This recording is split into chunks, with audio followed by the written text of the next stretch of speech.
Oui, bonjour, vous avez sonné?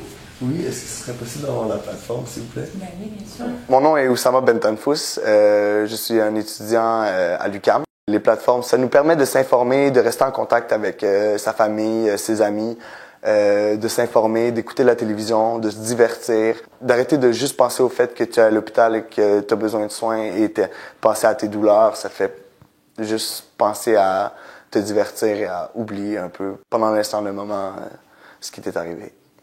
Je m'appelle Marc-Henri, j'ai 49 ans. Je suis monteur de ligne depuis 29 ans à Hydro-Québec. À mon arrivée au Grand Brûlé, on a pris soin de moi immédiatement. J'ai senti tout de suite que c'était un service exceptionnel. Il y avait infirmières, médecins, préposés. Tout le monde était très gentil, très poli, respectueux. On a pris soin de moi d'une manière exceptionnelle. Je me croyais dans un hôtel 5 étoiles, malgré mes blessures. On me donnait tout ce qu'il fallait pour ne pas avoir de douleur. On me changeait mes pansements souvent. C'était touchant. J'ai encore de la misère à en parler. Dès les premiers jours que je suis arrivé ici, on m'a dit la télévision est gratuite, que la Fondation du CHUM payait pour qu'on puisse avoir la télévision. Ça fait que j'ai regardé la télévision, puis à un moment donné, j'ai vu, il y a Facebook. Avoir accès à Internet de mon lit d'hôpital, ça me permet de voir qu'est-ce que mon fils écrit sur Facebook à tous les jours. Parce qu'il y a un peu de difficulté à accepter le fait que son père ait eu un accident. Il a l'air à bien aller aujourd'hui. C'est le fun de voir ça. Donc, j'ai pu avoir des messages très touchants de gens que je connais, qui avaient eu connaissance de mon accident, puis qui m'ont envoyé des messages Facebook.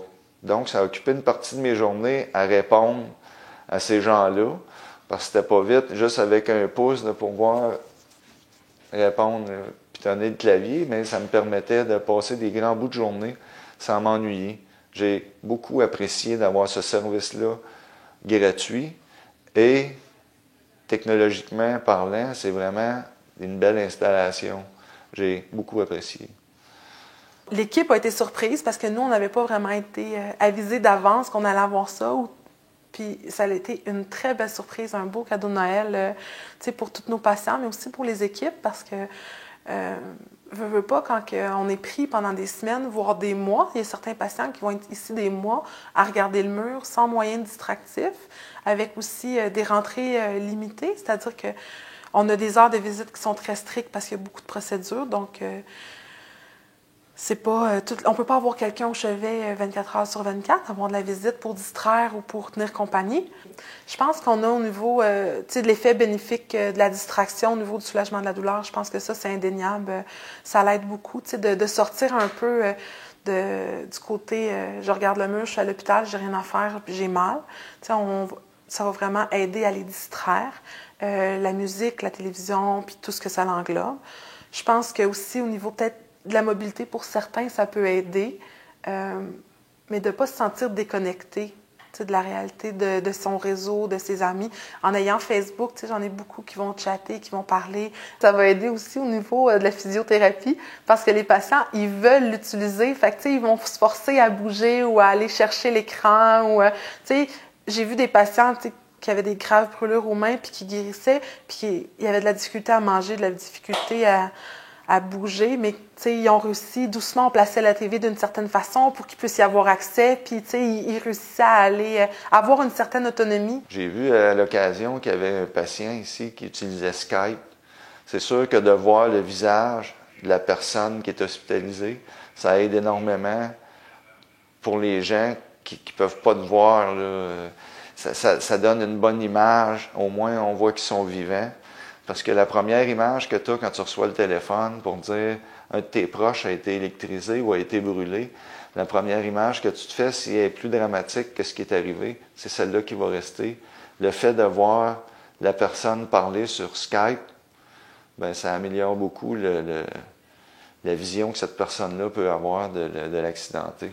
C'est un outil additionnel, c'est un plus c'est quelque chose qui nous aide, qui va aider le patient, qui va améliorer son hospitalisation, qui va faire que c'est un petit peu moins difficile puis un petit peu moins lourd pour les personnes.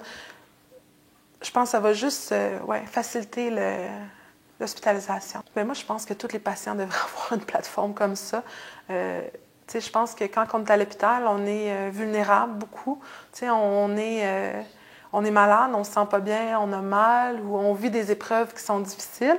Puis de pouvoir avoir un moyen de déconnecter, de se relaxer ou d'avoir un contact avec nos proches qui ne peuvent pas nécessairement être là parce que le CHUM, c'est un milieu universitaire. Donc, on n'a pas juste des patients qui sont de Montréal, on a des patients qui viennent de partout pour avoir des soins ici. Je pense que ça peut vraiment favoriser une proximité. Je sais que ça doit être beaucoup de budget pour mettre ça dans tout un hôpital, mais je souhaite sincèrement que ça se développe et que ça s'agrandisse parce qu'on voit clairement des bénéfices à ça. En finissant, je voudrais remercier tous ceux qui ont contribué à ça, tous les donateurs ou ceux même qui ont eu l'idée d'intégrer ça ici. Vous pouvez être fiers, vous avez vraiment amélioré la qualité de vie et la qualité des hospitalisations pour les grands brûlés du Québec.